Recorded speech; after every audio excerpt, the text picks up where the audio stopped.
Praise the lord. ఆకాశమందు నివాసి అయిన యేసు పేరట మీకు శుభములు కలుగునుగాక. ఈ దినపు యేసయ్య జీవపు మాట. నెహెమ్యా గ్రంథం 4వ అధ్యాయం 20వ వాక్య భాగం. మన దేవుడు మన పక్షముగా యుద్ధము చేయును.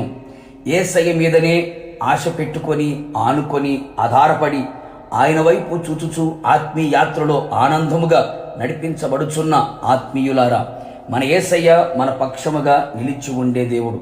తన ప్రజల పక్షముగా ఉండి కార్యములు చేయువాడై ఉన్నాడు. ఆయన యుద్ధశూరుడు, పరాక్రమశాలి ఉన్నాడు. నీలో నీతో ఉన్నవాడు లోకములో ఉన్నవారి కంటే గొప్పవారై ఉన్నారు. నీ పక్షమున ఉన్న దేవుడు అధికుడై ఉన్నాడు.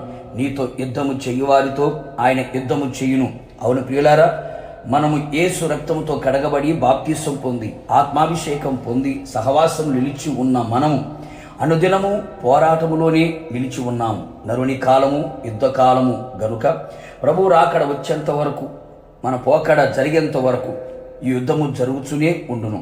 అపవాది క్రియలతో యుద్ధము, పాపముతో యుద్ధము, ఇహలోక సంబంధమైన కార్యములతో యుద్ధము, మన విశ్వాసము, పరిశుద్ధత, నీతి, యథార్థత, వాక్యానుసారమైన జీవితం, భక్తి కలిగిన జీవితం, దేవుని సంతోషపరిచే విషయం, దేవుని ప్రేమించే విషయం, దేవుని చిత్తానుసారమైన విషయం, దేవుని కొరకు త్యాగము, ప్రతిష్టత, సమర్పణ కలిగిన జీవితం జీవించాలని ఆశతో పరమునకు ప్రయాణం చేస్తున్న మనలని తప్పించాలని, పాడు చేయాలని, అపవాది తన ఆగడాలతో అంతము చెయ్యాలని ప్రయత్నిస్తూ యుద్ధము చేయుచు ఉండగా ఈ యుద్ధములో యేసయ్య మన పక్షముగా నిలిచి యుద్ధము చెయ్యునుగాక.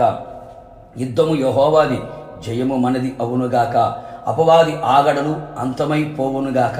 అంతేగాక నా ప్రియులారా, ఈ భూమిపైన మనకు ఎదురవుతున్న సమస్యలు, శోధనలు, ఇరుకులు, ఇబ్బందులు, కష్టాలు, కన్నీళ్లు, వ్యాధి బాధలు, ఆర్థిక సంక్షోభం, అసమాధానపు కార్యాలు, ఇవన్నీ ప్రతి నిత్యము మనతో యుద్ధము చేయాలని ప్రయత్నిస్తూనే ఉంటాయి. నా దేవుని ప్రియులారా, ఆయన యందు నమ్మిక ఉంచి మౌనముగా నిలిచి ఉందము.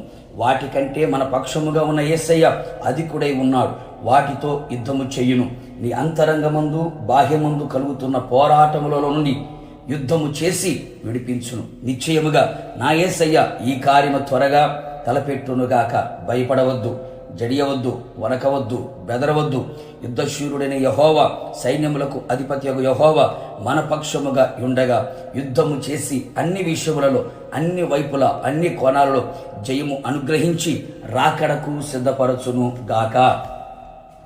ప్రార్థన. యుద్ధవీరుడైన యేసయ్య, నీ పరిశుద్ధ పాదములకి స్తోత్రములు చెల్లించుచు ఉన్నాం.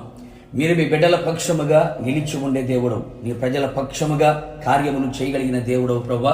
నీ ప్రజలు ఆత్మీయ జీవితంలో ముందుకు కొనసాగుచుండగా ఎదురవుతున్న ప్రతి శోధన, ప్రతి సమస్య, ప్రతి ఇరుకు ఇబ్బందుల నుండి, ఆత్మీయ పోరాటములలో ప్రభువా మీరే మీ బిడ్డల పక్షముగా ఉండి యుద్ధము చేయమని ప్రార్థిస్తున్నాం. అన్ని విషయములలో జయమును కలుగు చేసి జయవీరుడైన యేసయ్య నేను ఎదుర్కొనుటకు దైవికమైన కృప మెండుగా నిండుగా అనుగ్రహించి మహిమ పొందమని యేసు నామములో అడుగుచున్నాను తండ్రి, ఆమేన్. నిశ్చయముగా మీకును మీ కుటుంబ సభ్యులందరికీ ఆయనే తోడుగా ఉండి పక్షముగా ఉండి యుద్ధము చేసి జయమిచ్చునుగాక. God bless you.